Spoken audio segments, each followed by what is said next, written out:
Lagi pula, suatu kali ketika Yesus kembali dengan para rasulnya, ia memberi secara pribadi suatu pelajaran di dalam rumahnya sendiri.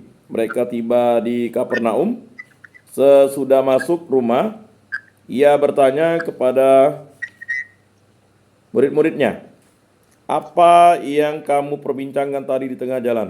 Mereka tidak menjawab sepatah kata pun, tetapi ia tahu bahwa mereka tadi mempertengkarkan siapa yang terbesar di antara mereka.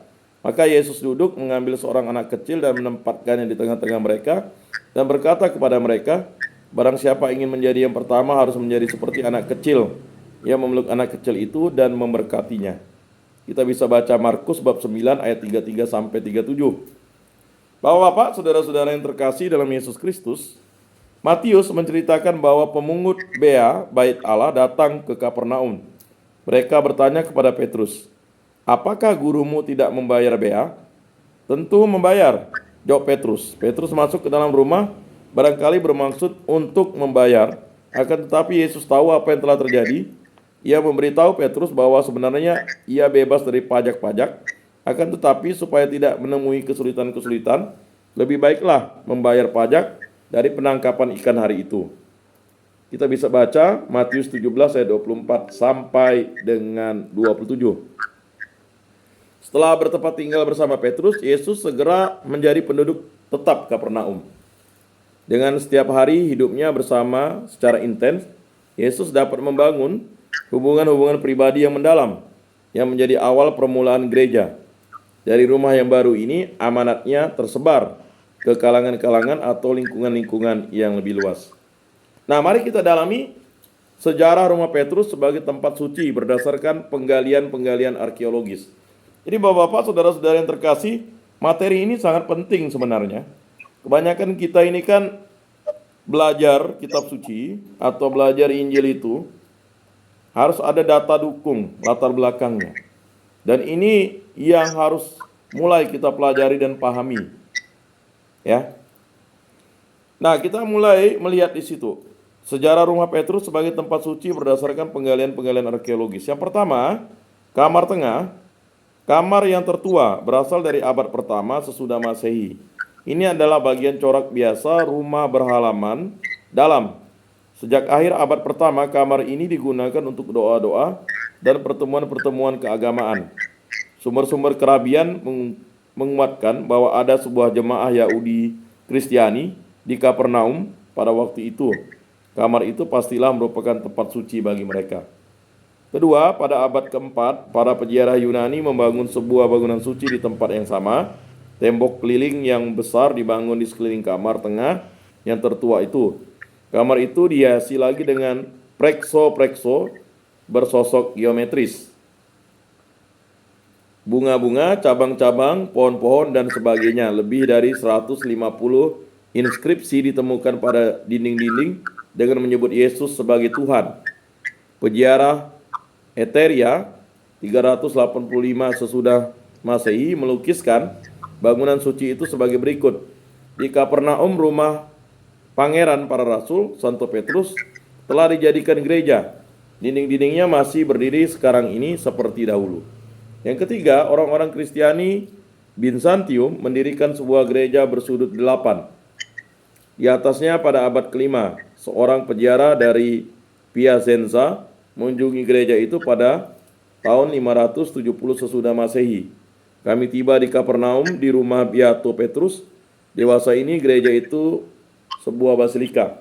Gereja itu barangkali dihancurkan oleh orang-orang Persia pada tahun 614 sesudah Masehi dan tetap merupakan reruntuhan sejak itu. Karena tradisinya demikian tua, sangat mungkin kamar ini diingat sebagai tempat di rumah Petrus yang dipakai Yesus untuk kediamannya. Bapak, Ibu, saudara-saudari yang terkasih, mengajar di rumah ibadat. Dari Injil-Injil kita tahu bahwa Kapernaum memiliki sebuah rumah ibadat sinagoga dan bahwa Yesus secara teratur mengambil bagian dalam ibadat-ibadat. Yesus dan para rasul tiba di Kapernaum setelah hari Sabat mulai. Yesus segera masuk ke dalam rumah ibadat dan mengajar. Injil Markus 1 ayat 21. Semuanya ini dikatakan Yesus di Kapernaum ketika ia mengajar di rumah ibadat. Injil Yohanes bab 6 ayat 59. Sinagoga atau rumah ibadat adalah balai untuk berdoa bagi orang-orang Yahudi. Di situ mereka berkumpul pada hari Sabat untuk berdoa dan mendengarkan pembacaan-pembacaan dari kitab suci. Pada zaman Yesus, sinagoga sudah menampakkan semua ciri utama yang kita ketahui sekarang ini. Bentuk sinagoga adalah susunan segi empat yang sederhana, dengan bangku-bangku duduk pada sisi-sisinya dan sebuah mimbar.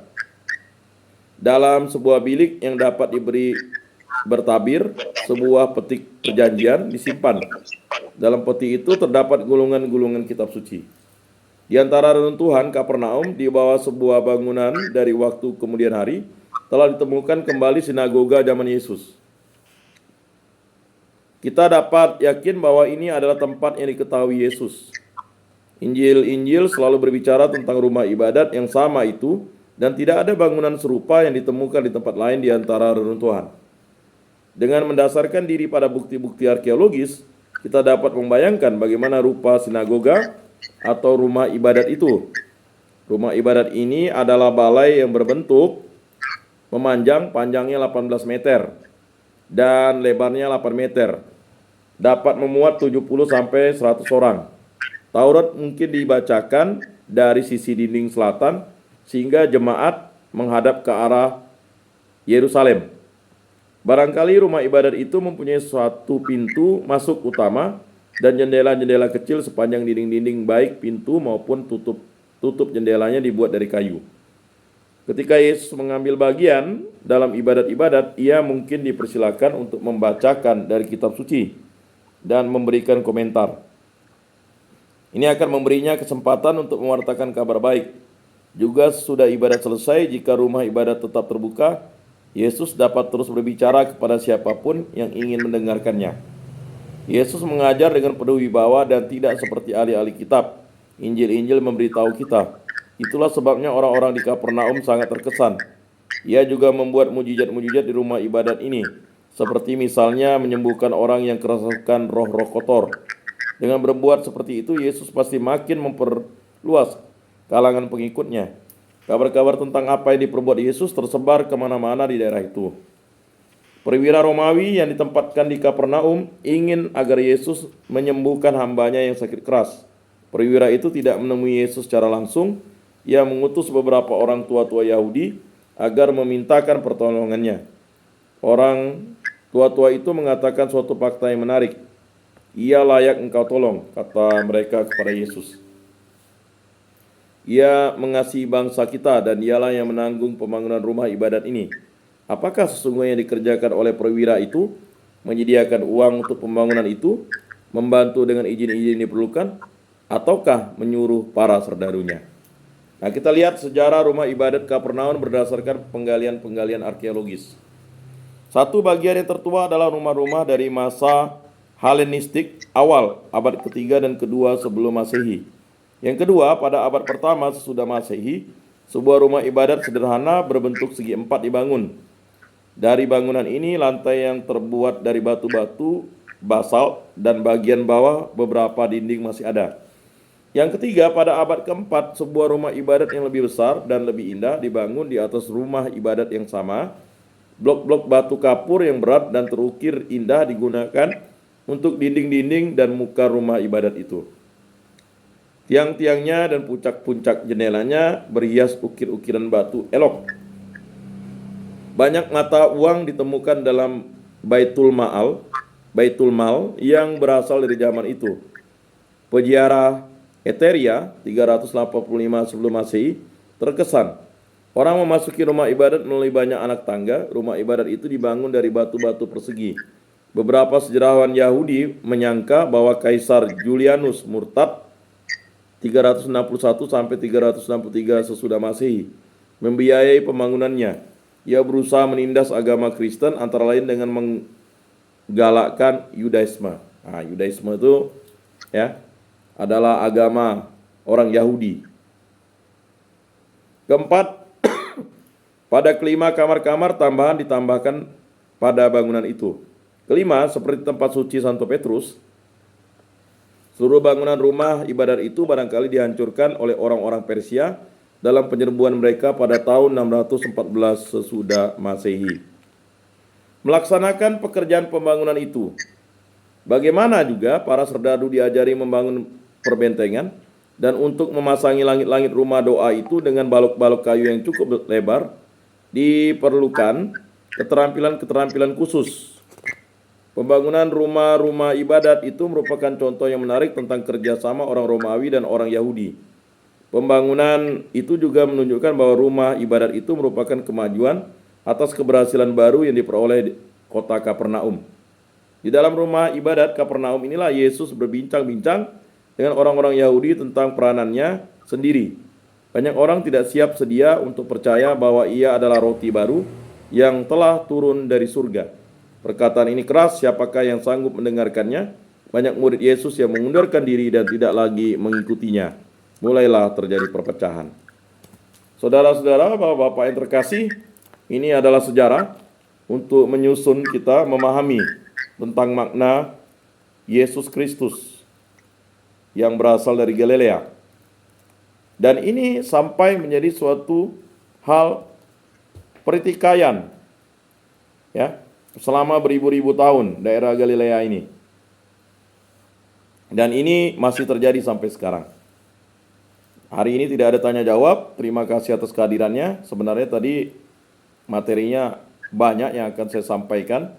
Terima kasih yang hadir, yang sudah mendengar dengan seksama. Semoga apa yang saya sampaikan ini dapat didengar. Kalau masih ingin mendengar lebih seksama, bisa memutar YouTube saya. Baik, mari kita tutup bimbingan, penyuluhan, dan katekese kita dengan berdoa. Dalam nama Bapa dan Putra dan Roh Kudus. Amin. Allah Tritunggal yang Maha Kudus, kami bersyukur di hadapan-Mu karya agung mula yang memberikan kami pengetahuan bahwa apa yang dilakukan Yesus dan para murid merupakan suatu tanda cinta kasih-Mu yang Engkau berikan kepada kami umat manusia.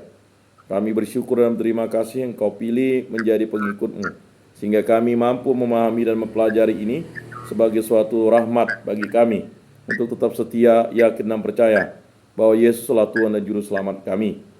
Berkatilah kami yang hadir pada hari ini. Semoga kami selalu dimampukan menjadi pribadi yang siap mendengarkan, siap melayani, dan siap melakukan perintah dan sabda-Mu. Berkatilah kawan-kawan kami yang belum hadir pada kesempatan ini. Semoga Engkau ketuk pintu hati mereka untuk dapat bergabung kembali.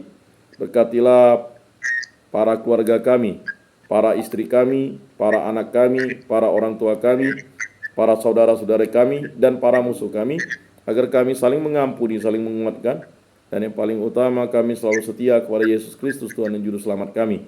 Angkatlah sakit, penyakit, dan persoalan kami, bimbinglah kami, terutama dalam mempersiapkan hari-hari pelayanan-pelayanan kami untuk kemuliaan nama-Mu.